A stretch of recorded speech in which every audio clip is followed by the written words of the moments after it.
I'd like to welcome the first person to speak today. It would be fair to say that sharing his wife Connie with the country was probably not Michael Johnson's first choice, but share he did. He's finally ready to talk. Please make welcome Connie's man, Mikey.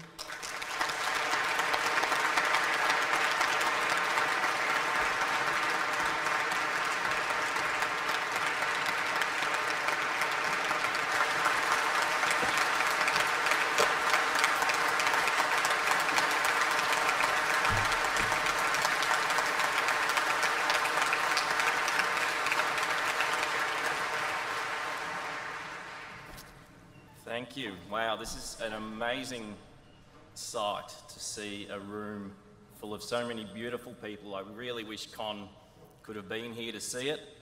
I'm very surprised she didn't actually organise a memorial before her death. It's just beautiful to see you here, and for our Con to be honoured at St Paul's. You did well, Sammy, really well. It's an amazing place. Obviously, St Paul has no idea about half the stuff Con got up to when she was younger, so well done. I think today the amount of people here and the amount of people outside is testament to Con's hard work, to her opening up over approximately the last 5 years. It's a testament to the power of human connection, testament to the power of beautiful people and this village that became such an important part of Con's journey of her life. And it's amazing to be a part of it, to look out at you all and to say thank you for what you did for Connie. Now, I'm sure a lot of you have heard Connie speak before. You've probably heard her, don't step there. You've probably heard her talk about her love-hate relationship with cancer. Cancer loved her, Connie hated cancer.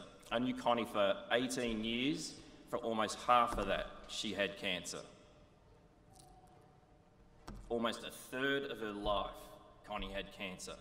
She's 40 years old, and a third of her life, she had to deal with cancer. Invasive treatments, nausea, pain, for a third of her life. Half the time I knew her, we were dealing with cancer. Yet I saw this woman who was so weighed down by cancer still have the ability to lift so many of us up. And that's evident today. By actively dying, Con was able to teach so many of us about actively living.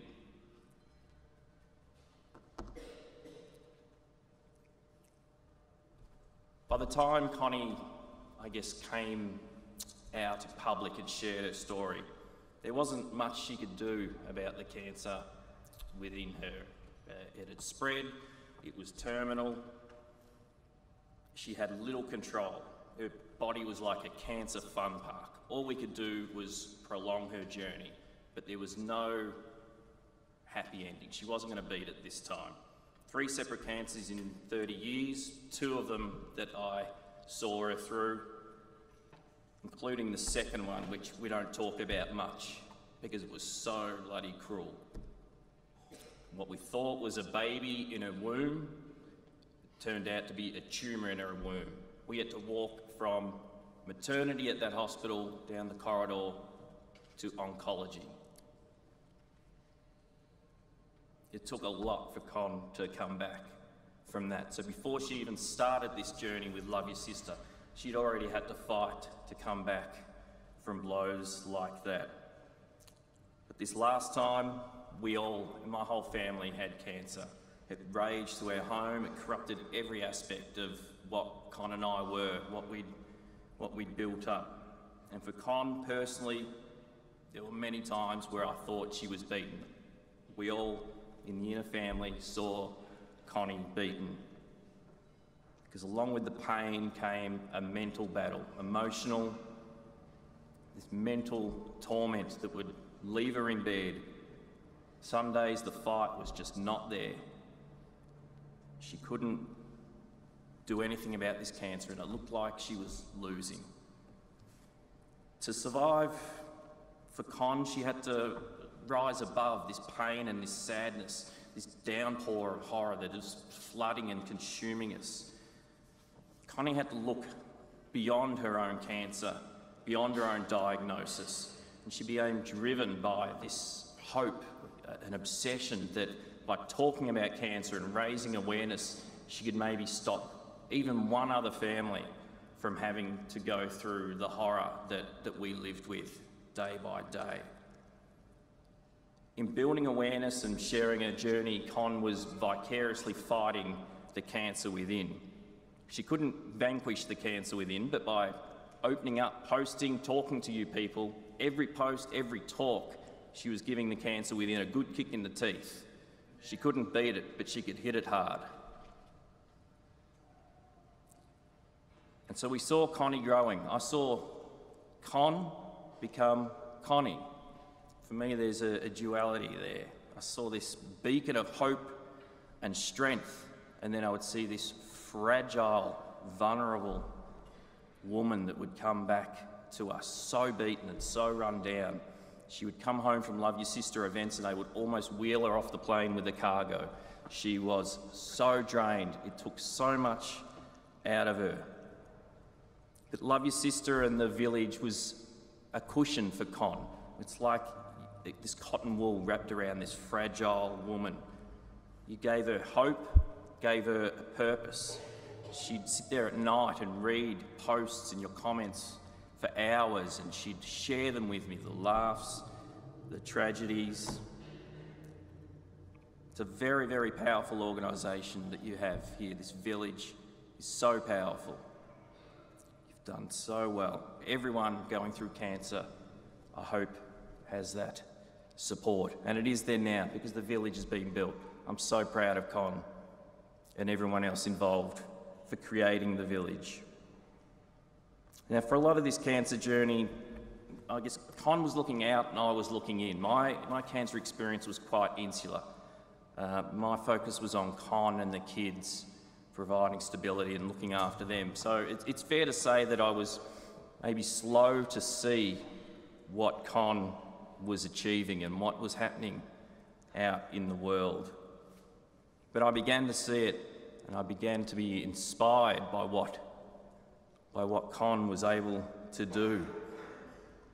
From simple messages, from a few little raindrops of hope that Con could put out there, we saw her blow up. We saw Connie become a storm thundering in hearts right across the nation, banging on doors and shaking our windows and saying, "Wake up, live now, for now is awesome."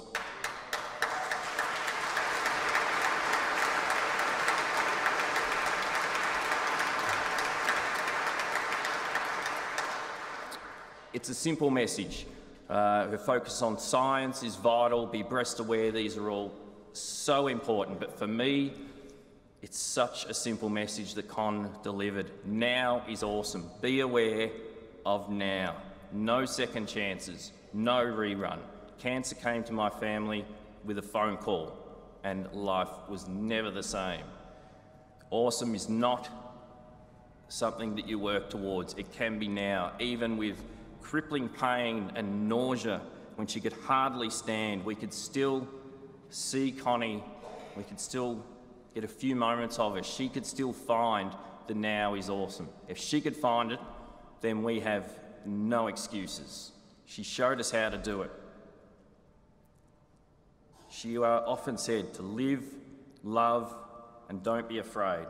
While today we are poorer for her death, we are infinitely richer for her dying. And finally, I would just like to say to anyone who supported Connie, it all mattered.